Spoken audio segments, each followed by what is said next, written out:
to Anambra 2024 budget. PSN Anambra State holds a dinner award night. Two prominent Nigerians feared dead. And on the foreign scene, in Australia, severe thunderstorm killed 10 people with damages running into billions. Before the news in detail, here is a special message. Governor Chukwuma Soludo has come for a total turnaround, maintenance of the Anambra State economy, and promotion of core Igbo values. Let's give him maximum support for the task ahead. Good evening and welcome to the news. My name is Chidimma Orangwa. Governor of Anambra State, Professor Chukwuma Soludo, has signed the 2024 appropriation law. Government House correspondent Ejike Abana filed this report, taken from here.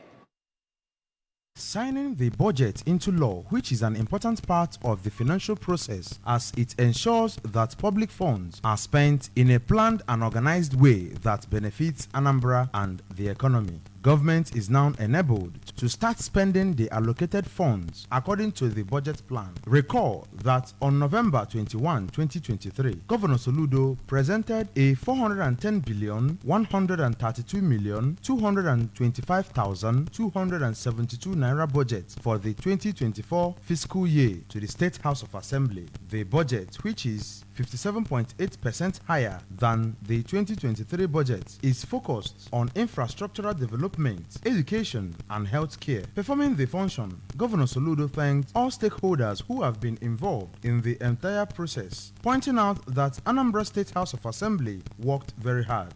The governor revealed that with the budget in hand, the real transformation using the 5 pillars of his administration will now begin. Noted that infrastructure and human capital are among the 4 burner issues, stressing that they have a timeline as Anambra cannot wait. We have a timeline, we have an agenda with a deadline, and so no minute will be wasted. Of course, infrastructure still takes a large share of our capital spending. Massively, because that is at the heart of everything. If you don't have infrastructure, you're not going to have economic transformation, and one of the issues of poverty reduction. And of course, we're very intentional about investing on our people, the human capital, health, education, the vulnerable, leaving no one behind, creating wealth for the future. We're very intentional, very deliberate about empowering our youth, our students, and so on and so forth. By signing the budget into law, the state government now officially approved and authorized the budget plan that the legislative branch had created and approved. Also, the governor signed a law to repeal the Anambra State Newspaper and Printing Corporation. Speaker of the House of Assembly, Deputy Governor Dr. Onyeka Chukwuibezim, Chief of Staff to the Governor, Mr. Ernest Ezeajoy, Commissioner for Budget and Economic Planning, Mrs. Chamaka Nnake, Chairman House Committee on Finance and Appropriation, Honorable Ejike Okechukwu, among others, witnessed the signing ceremony.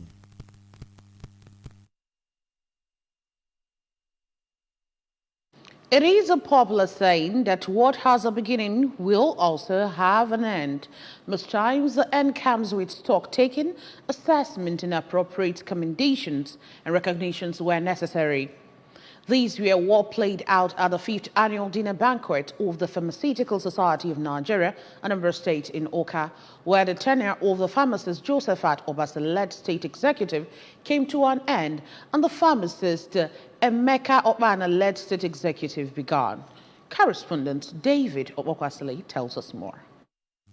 It was also a night of harvest of awards, recognitions, commendations, and prize givings to different categories of persons and groups who were rewarded for their contributions to the growth of the society in the state. The Vice Chancellor of Nnamdi Azikiwe University Oka and Professor of Biopharmaceutics and Pharmaceutical Biotechnology Charles Esimone led the long list of awardees with the Legend Award bestowed on him by the association. Professor Simone will be the 3rd person to receive the Legend Pharmacist Award in the history of the Pharmaceutical Society of Nigeria in Anambra State. Hip, hip, hip. So I want to say thank you for the love, for the trust and confidence, and I assure you by the grace of God that we will not disappoint you. Others who were recognized during the event include the benefactors of the association, past and outgoing state executive members, project committee members, and poster research paper presenters at the 30th Scientific Conference of the association. In his valedictory speech, the immediate past chairman of PSN, pharmacist Opasi, while stating that giving the society visibility in policy making in the health sector in the state and seeing to the commencement of the construction of the pharmacy house were his greatest legacies in office, asked the Anambra State government to give the private sector the necessary support to see that the coordinated wholesale center takes off in 12 calendar months. Procurement of about 10 plus for PSN, bringing PSN to the limelight through the media. There are a lot, thank God. In fact, I thank God that PSN is visible. PSN Anambra is visible, not just in Anambra, but in the whole federation. The awards were then followed by the dissolution of the 2020 to 2023 ESCO, the swearing-in and oath-taking by the 2023 to 2026 executive, and the inauguration and handover of the staff of office and authority to the new chairman, Pharmacist Okpana. In his inaugural speech, Pharmacist Okpana promised to drive inclusivity, increase quality of service delivery of pharmacists in the state, and promote the growth of the association. Plan what we want to do strategically and move forward. The only who we should be talking about is making PSN Guinea, and that is what we are going to do. The national president of the association, Professor Cyril Sifo, represented by his deputy, Dr. Ebuna Odaro, charged the new executive to unite their various interests in the society to move it forward. The event, which attracted the who is who in the medical and pharmaceutical sector in the state, also had some top government officials in the state in attendance, such as the Anambra State Commissioner for Housing, Honorable Pole Onyeka, who was also the chairman on the occasion, the special advisor to Governor Chukwumasoludo on medicals and pharmaceuticals, Dr. Godwin Nnadozie, the state head of service, Barrister Theodore Igwegbe, and the royal father of the day and traditional ruler of Ogidi, Igbo pharmacist Alexander Onyido. In Oka, I am David Okwaso reporting for ABS News. With an interdenominational prayer service of carols and 9 lessons, the Nwafo Orizu College of Education in Suwe has ended her year 2023. Correspondent Joseph Iwaja reports that members of the academic community filled the college auditorium for the annual event presided over by the chaplain St. Catherine Catholic Chaplaincy, Nwafo Orizu College of Education in Suwe, Reverend Father Dr. Ben Ude, and the chaplain Chapel of Holy Spirit Anglican Chaplaincy, Venerable Chidiebere Ifono, during which special prayers were offered for the nation, state, staff, and students of the institution. His report.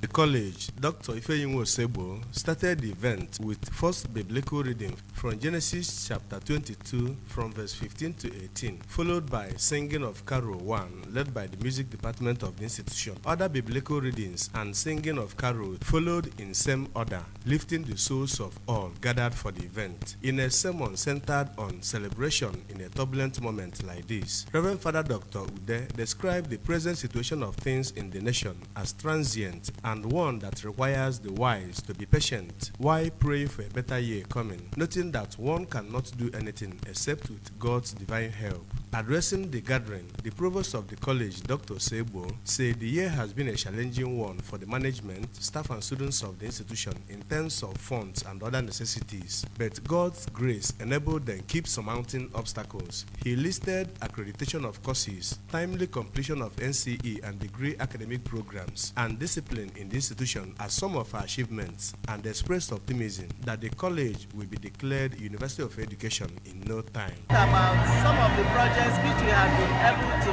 put up this year as a result of TEPON's interventions which we got from the federal government. On behalf of the students of the institution, the Students' Union Government SUG President, Comrade Kingsley Anosi, who highlighted the importance of the annual event as well as other challenges facing the institution, called on the state government to help the college management fix basic infrastructure in the institution. The infrastructures we need in school is not here, so he should come to our rescue and help the management.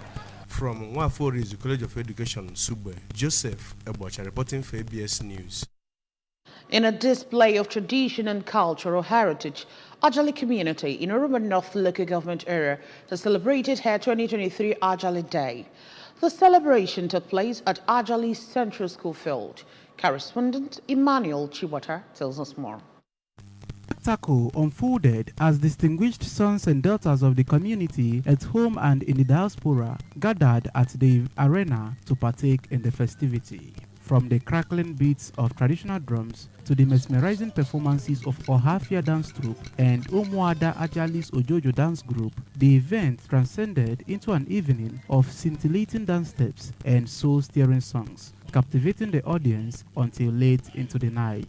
A dance competition for Ajali youths from the 18 kindreds and distribution of wrapper donated by an illustrious daughter of the town, Mrs. Obi Dike, set the stage for the day.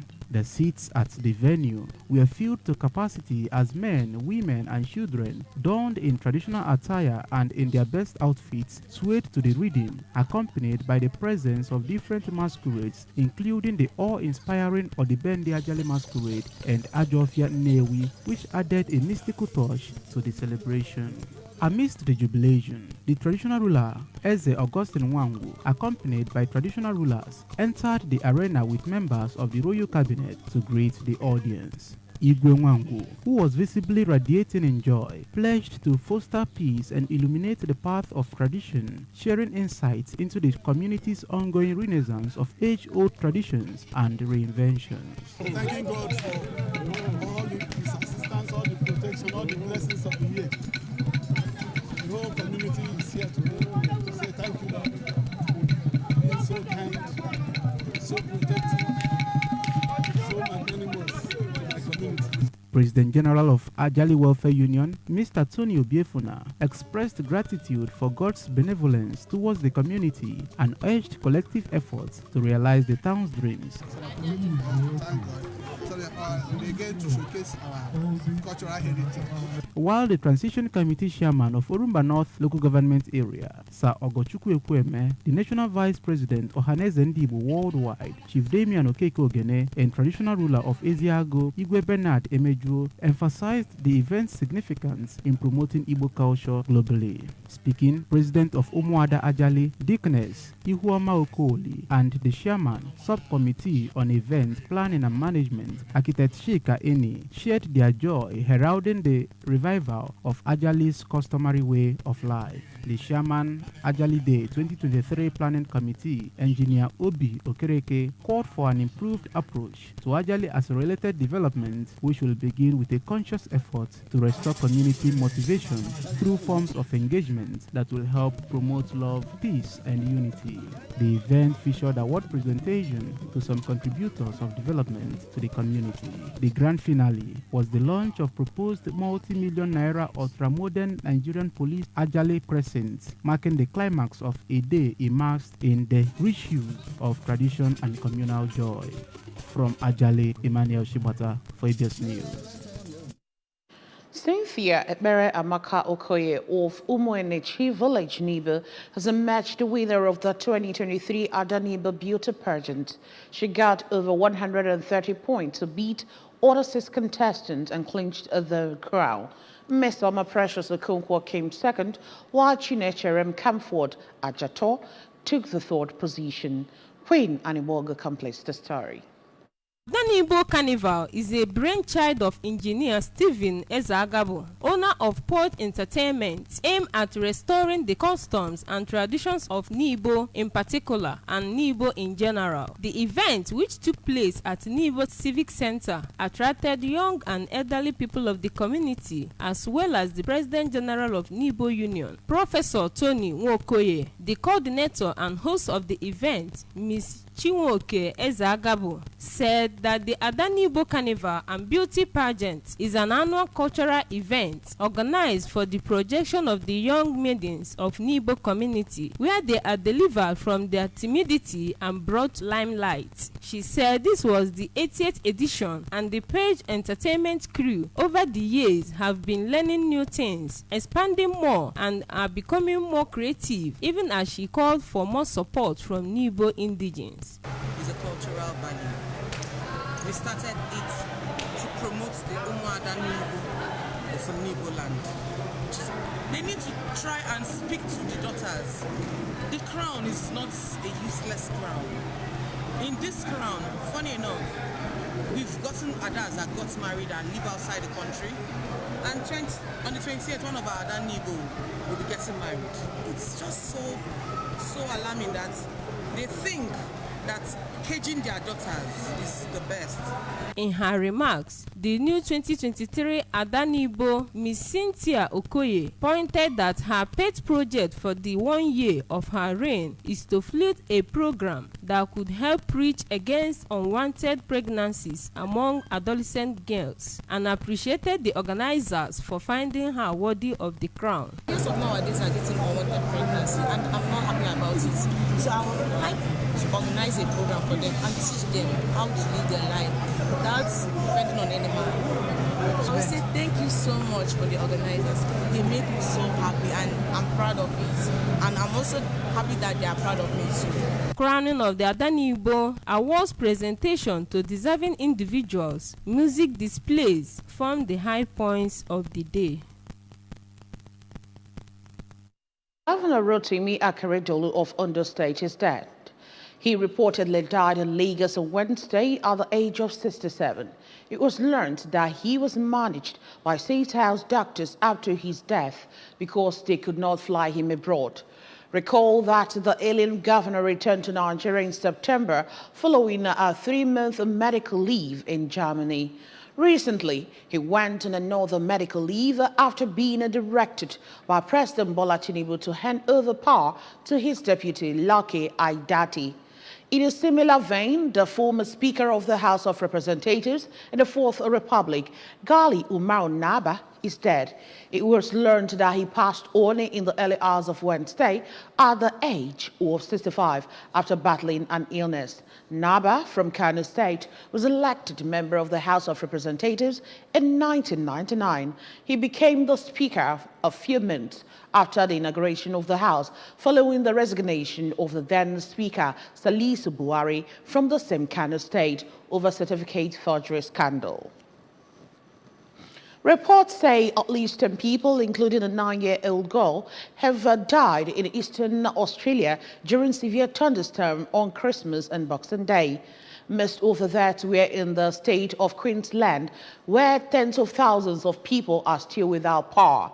Victoria and New South Wales were also hit by widespread flooding and destructive winds. Further thunderstorms have been forecast, but conditions are expected to improve over the next day.